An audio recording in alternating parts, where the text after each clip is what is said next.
May nagtanong sa atin kung paano daw tayo dumami. Kaya ngayon, panoorin natin kung paano ko pinarami ang aking sarili. Tara! Una, punta lang kayo sa CapCut. Then, tap nyo yung New Project. Then, scroll nyo pababa. Hanapin nyo kung nasaan yung inyong video na ginawa prior kayo mag-edit. Then, tap Add. Then, yan. Nasa CapCut na yung video nyo. So, panoorin nyo muna. Yan, yung naglalakad-lakad. So, maikli lang yan na video na yan. So, ngayon, para magawa natin yon, tap nyo yung diamond. So, nakita nyo, pumula yung diamond.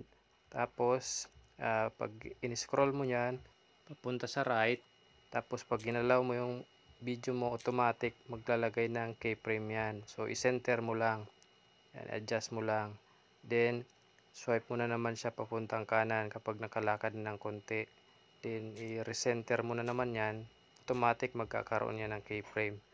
So, ganun lang yung gagawin nyo. Kada movement ng konti, so, yung video, galawin nyo para automatic yung keyframe. Yan, yung video, lalampas na siya, i-recenter nyo ulit. Yan, tapos i-center. Yan.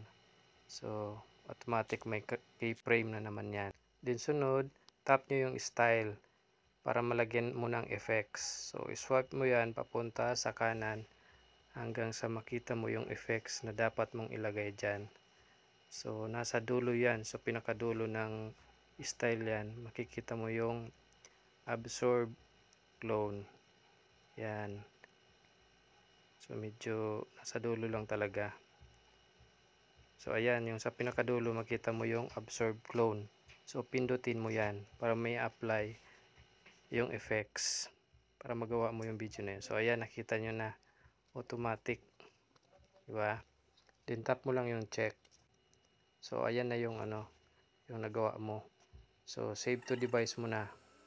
So, ganun lang po kadali yung paggawa nito. So, kung makikita nyo, saglit lang. So, walang kahirap-hirap.